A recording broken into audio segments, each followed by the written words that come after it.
साथियों, यही नहीं, मोदी जी ने सभी मिनिस्टर से कह दिया था कि कोई भी मेरी माता जी की निधन के कारण अपना कार्यक्रम रद्द नहीं करेगा, क्योंकि इस मां की कोख से जो व्यक्ति पैदा हुआ है, जो आज भारत का प्रधानमंत्री है, मां कितनी सौभाग्यशाली हो, कैसा संस्कार अपने बच्चों को दिया होगा। उन्होंने कहा कि मेरी मां बार बार कहती थी, जिस काम के लिए जनता के बीच गए हो, तुम्हारी प्रायोरिटी यदि होनी चाहिए तो जनता का काम होनी चाहिए, जनता की सेवा होनी चाहिए। सोचिए, जिस व्यक्ति ने अपनी मां के निधन के बाद भी एक दिन की छुट्टी नहीं ली, वह व्यक्ति इस देश की मिट्टी से कितना प्यार करता होगा। साथियों, इस देश के लोगों के विकास के बारे में वह कितना सोचता होगा, इसकी कल्पना कीजिए।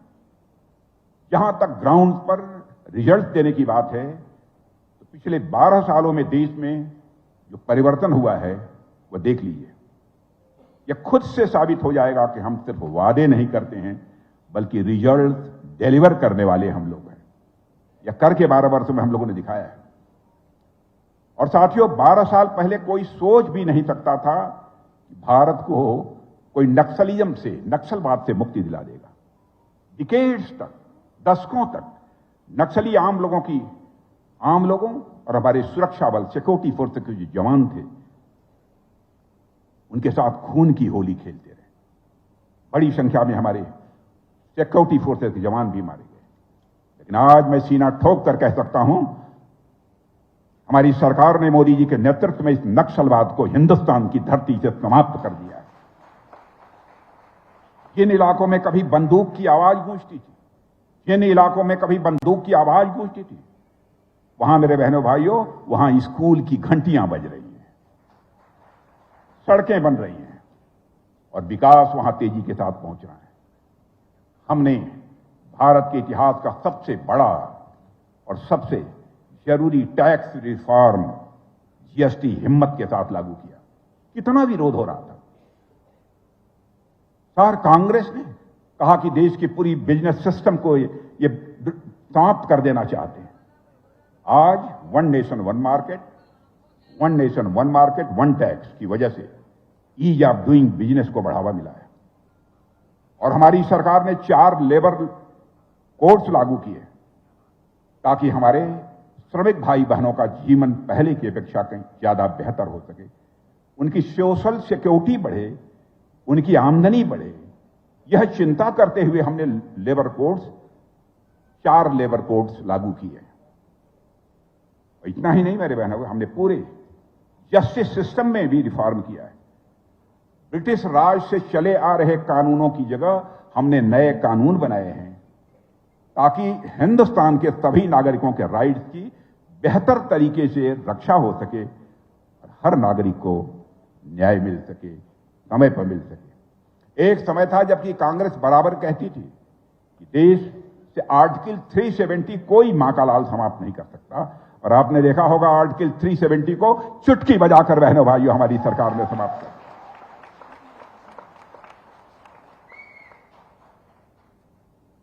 एक देश में 2 विधान, 2 प्रधान, 2 निशान नहीं चलेंगे, इसका नारा प्रारंभ से ही हम लोग लगाते आ रहे हैं। पंडित श्यामा प्रसाद मुखर्जी हमारे जो पहले नेता हुआ करते थे, हमारी जनसंघ के अध्यक्ष हुआ करते थे, उन्होंने बलिदान दिया है। हमारे हजारों कार्यकर्ताओं ने अपनी जिंदगी खपाई है, अपना बलिदान दिया है। जिस कश्मीर की पहचान पहले पत्थरबाजी के कारण होती थी, हड़ताल और आतंकवाद से होती थी, आज वहां बहनों भाइयों टूरिज्म तेजी से बढ़ रहा है, इन्वेस्टमेंट आ रहा है, नई इंडस्ट्री लग रही है, युवाओं के लिए एम्प्लॉयमेंट बढ़ रहा है। लाल चौक पर, कश्मीर के लाल चौक पर तिरंगा फहरा रहा है। वहां श्री कृष्ण जन्माष्टमी मनाई जा रही है, जो कभी नहीं हुआ था। लेकिन वहां शांति से मुहर्रम का जुलूस भी निकल रहा है। डिकेड से, दशकों से बंद हुए सिनेमा हॉल फिर से खुल गए।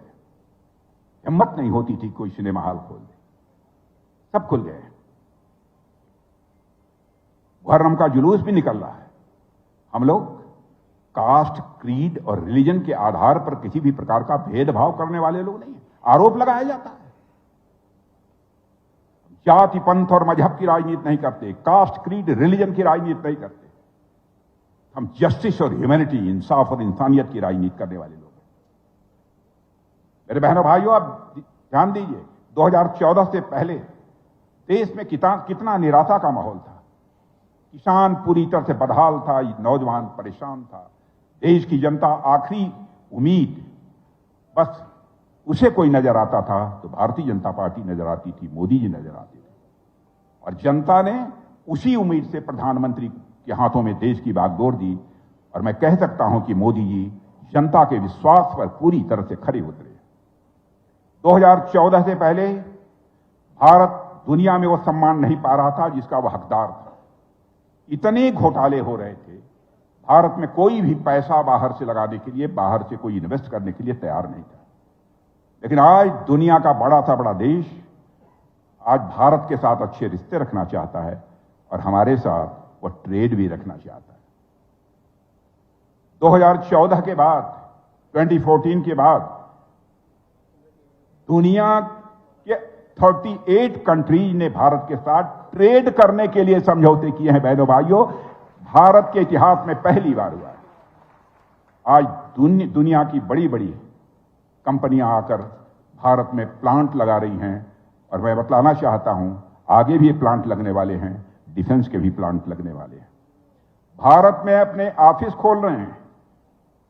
और साथियों, जितने भी आईफोन पूरी दुनिया में बिकते हैं उनमें से 25% आज यही कहीं पर बन रहे हैं तो हमारे और आपके देश भारत में बन रहे हैं। बहने भाई, 2014 से पहले जब देश में कोई क्राइसिस आती थी, किसी देश में कोई क्राइसिस आता था तो वहां फंसे भारतीयों को उनके हाल पर छोड़ दिया जाता था, चाहे तुम्हारा जो भी हो, हमें कोई चिंता नहीं है।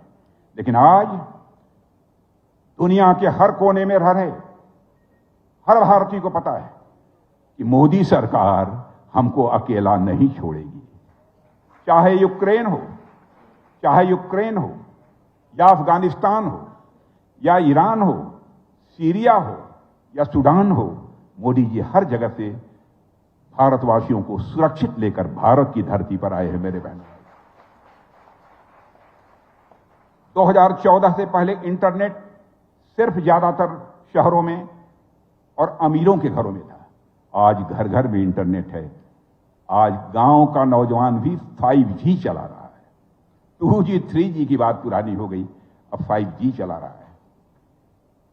2014 से पहले हजारों गांव में बिजली नहीं पहुंची थी, आज हिंदुस्तान के हर गांव में बिजली भी पहुंच चुकी है। 2014 से पहले देश में अमीर होते जा रहे थे, गरीब और गरीब होते जा रहे थे। लेकिन हमने अंत्योदय और सर्वोदय की भावना से काम करते हुए 25 करोड़ देशवासियों को पॉवर्टी लाइन से ऊपर लाने में कामयाबी हासिल की है। ये मैं नहीं, बल्कि हाईली रिप्यूटेड जो एजेंसी हैं, ये उनका दावा है। और आज वर्ल्ड बैंक कह रहा है कि भारत इक्वलिटी के मामले में जो बहुत निचले स्तर पर था, आज दुनिया में चौथे स्थान पर पहुंच गया है। और आज मैं आपको विश्वास दिलाकर जाना चाहता हूं, इक्वलिटी के मामले में देखिए, मौका दीजिए, 5 से लेकर 7 साल, 8 साल, इससे ज्यादा नहीं, इक्वलिटी के मामले में दुनिया में भारत हमारा नंबर 1 पर होगा। मेरे यानी विकास का लाभ केवल कुछ लोगों तक सीमित नहीं है, बल्कि गरीबों को, किसानों को, महिलाओं को और वंचित वर्गों तक पहुंच रहा है।